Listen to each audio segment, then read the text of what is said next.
Miren, los ciudadanos dominicanos, con su razón, no vieron el discurso porque era más de lo mismo. En barrios entienden que el mandatario no ha impactado la calidad de vida de los más desposeídos y que en cambio la comida está cara. Esos son los ciudadanos que están diciendo eso. La rendición de cuentas del presidente Abinader en sectores como La Fe, Villajuana, Villaconsuelo, San Carlos, Villas Agrícolas y otros, en los colmados y negocios, los televisores lucieron apagados mientras sus residentes permanecían ociosos en los alrededores. Y yo quiero, señores, decir que esto es una gran verdad. Esto es una gran verdad, porque el presidente ayer lo último que le faltó fue decir que esto era Suiza. Pero miren con lo que saltó el presidente de la República ayer. La agropecuaria ha sido clave en control de la inflación. El mandatario expuso que el agro ha contribuido además en la generación de empleos y ha fortalecido la economía. Señor, sí, la agropecuaria ha sido clave en el control de la inflación. ¿Cómo se explica que una libra de arroz esté a 65 pesos? Que he dicho, es un truco. Anoten la fecha y la hora que le estoy diciendo que eso es un truco. Eso es provocando que los artículos de primera necesidad estén altos, para provocar una importación masiva de alimentos y entonces trabajar en contra del productor dominicano. Estoy hablando sobre eso. Estoy hablando sobre eso claramente de hace días. Esta subida de los artículos de primera necesidad, aparte de golpear a la clase media y la clase baja de este país, la solución irá en detrimento del productor agrícola, de la agropecuaria, del productor avícola y del porcicultor dominicano. Lo hicieron en diciembre. Lo hicieron en diciembre con el tema de las importaciones de piernas de cerdo, en detrimento de los porcicultores. Todavía hay gente vendiendo cerdo al día de hoy, en febrero, que tenían previsto venderlo en diciembre. Y eso significa alimento caro, materia prima cara, un grupo que también el productor, tanto de pollo como de cerdo, lo que hace es una producción ensamblada, porque tiene que importar la soya, tiene que importar el maíz y tiene que importar la fórmula y a veces hasta los huevos para reproducirlos. Entonces estamos hablando de que el dominicano, de que el productor dominicano avícola y el porcicultor dominicano lo que trabajan es por un ligero porcentaje. Ya para un porcicultor ganarse un 30-40% tiene que ir a la genética. ¿Y qué significa ir a la genética tanto del pollo como del cerdo?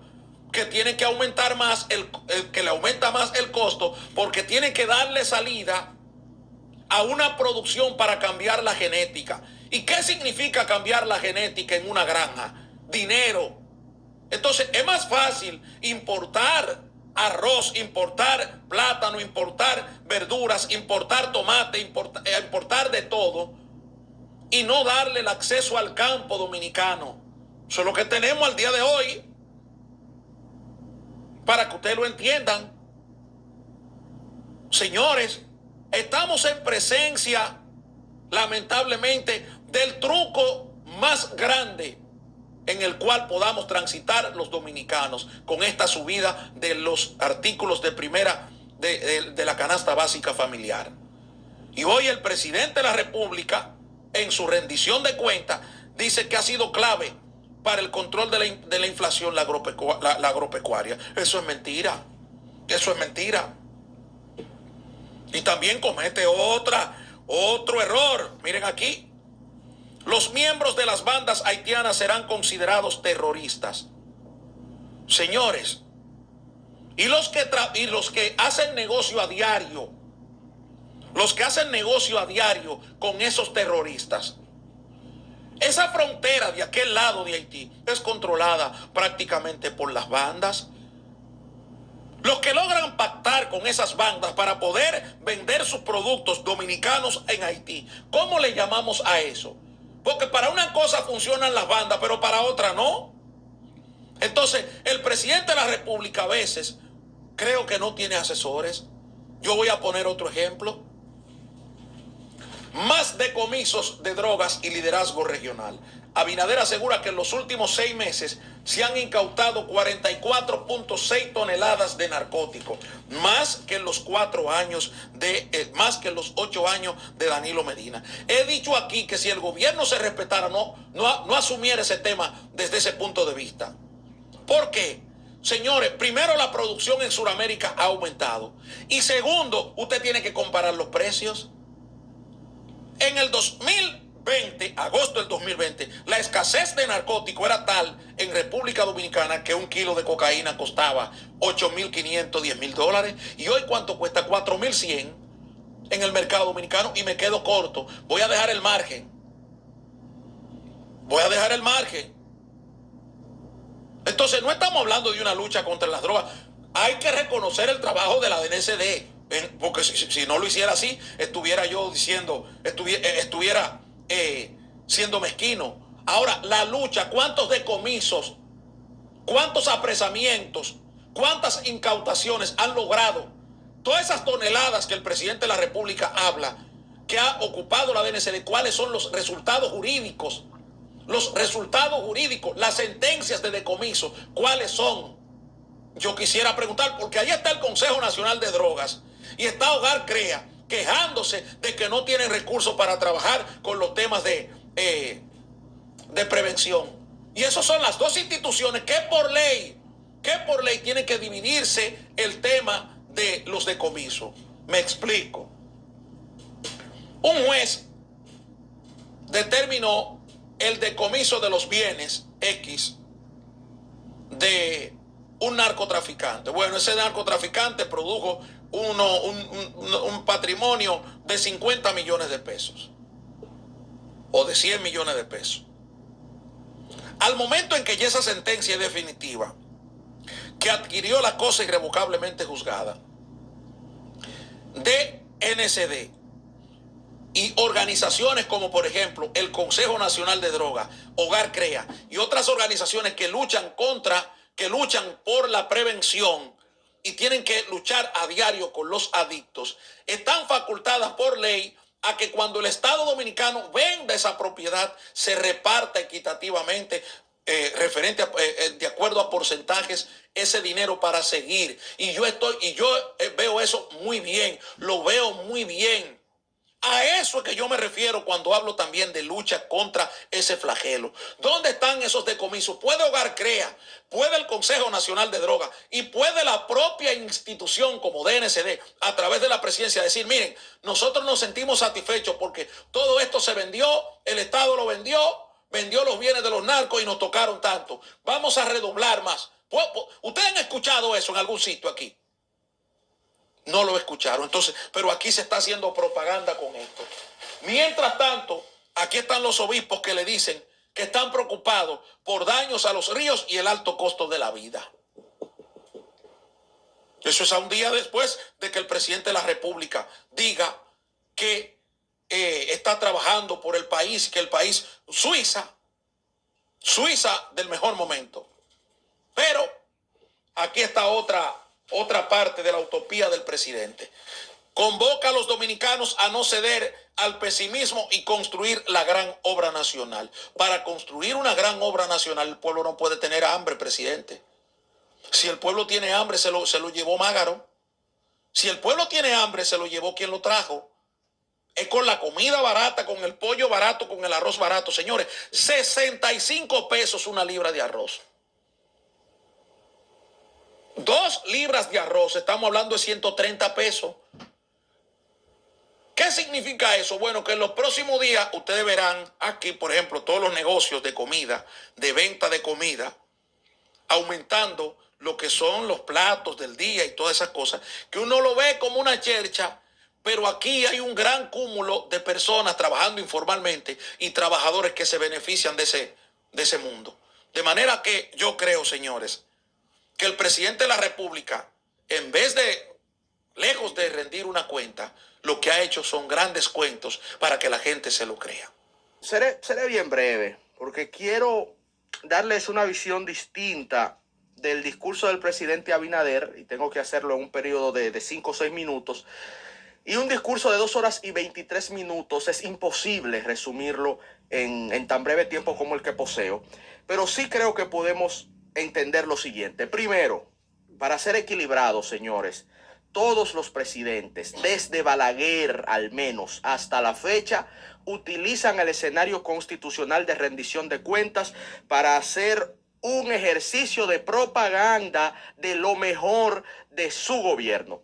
No está limitado a un año, aunque debería ser así, pero no. Los presidentes, si tienen que hablar de 2 años, de 3 años, de 4 años, de 5 años, de reelección, de no reelección, de que varé, hasta prometen en ese discurso de rendición de cuentas. Por lo tanto, no es una rendición de cuenta en sí, ni lo es de manera estricta, ni tiene por qué serlo. Repito, sería ingenuo pensar y esperar que un presidente se clave el cuchillo y hable de los aspectos negativos que lo tiene toda gestión de gobierno. Por lo tanto, no está rindiendo cuentas, está haciendo propaganda política de los mejores aspectos de su gestión. Eso es lo primero. Lo segundo, siempre he dicho, un presidente inteligente no tiene necesidad de mentir. Un presidente inteligente, un equipo que le prepare el discurso a ese presidente inteligente, los ministerios y direcciones generales que le dan los insumos a la rendición de cuentas de ese presidente inteligente no tienen por qué falsear los datos. Sencillamente se usan los mismos datos oficiales y se le da un manejo estadístico a su favor. Punto. Yo preferiría una rendición de cuentas honesta. Yo preferiría que siempre el presidente diga la verdad aunque duela. Eso preferiría yo. Pero en un sentido de realpolitik sería muy ingenuo esperarlo, sobre todo en un país como el nuestro, de instituciones débiles. Si hasta los presidentes gringos, en los famosos discursos estos del State of the Union, en los discursos del Estado de la Unión, hasta los presidentes gringos hacen de todo con las estadísticas y utilizan ese escenario a su favor en una democracia más fuerte que la nuestra, que no esperar de los presidentes de la República Dominicana. Eso en segundo lugar. Y tercer lugar, ¿en qué se ha avanzado? Y vamos a ir un poquito ya al fondo. Señores, se ha avanzado evidentemente en ampliar la cobertura de la seguridad social, eso es verdad, pero es contraproducente que hablemos de que se está reduciendo la pobreza y al mismo tiempo hablamos de que estamos aumentando la cantidad de dinero que se le da a los pobres. Y no solo la cantidad de dinero, sino que se ha aumentado la cantidad de familias que acceden a esos recursos para aliviar la pobreza. Entonces, cualquier persona con 2 dedos de frente dirá, ve acá, pues esa reducción de pobreza de la que habló el presidente de un 23% a un 18.9% no es real, porque no está amparada al crecimiento material del ejercicio privado, sino que tiene una fuerte carga de subsidio del Estado. Y no se puede hablar que una persona salió de pobreza porque el Estado le está dando más dinero. Es así de sencillo, no hay que ser un genio para interpretarlo. Cuando hablamos de la macroeconomía, ahí no hay mucho que agregar. La macroeconomía creció un 5%.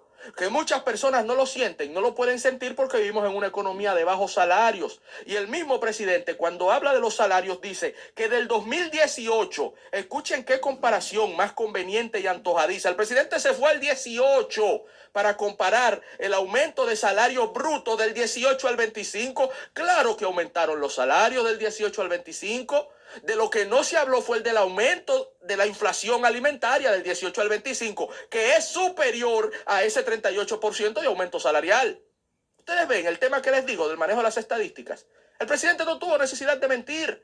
Él usó las estadísticas a su favor. Eligió el primer quintil de la canasta básica más baja y la comparó con el salario mínimo más alto de las grandes empresas para decir que aumentó la capacidad adquisitiva de los dominicanos. Cuando usted tiene datos del mismo Banco Central que lo tomó la revista Forbes Dominican Republic y te pone que estamos entre los países más bajos en Hispanoamérica cuando se compara la capacidad del poder adquisitivo promedio.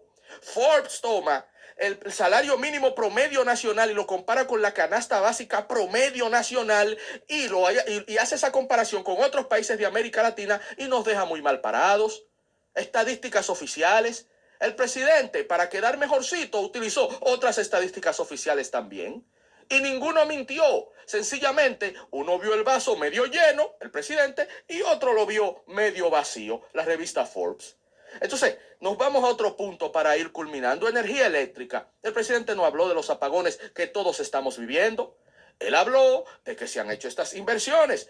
Yo les digo algo, para que la gente siga entendiendo el tema de las estadísticas. Si usted tiene un hijo y su hijo sacó un 60 en matemáticas, su hijo se quemó, ¿verdad que sí?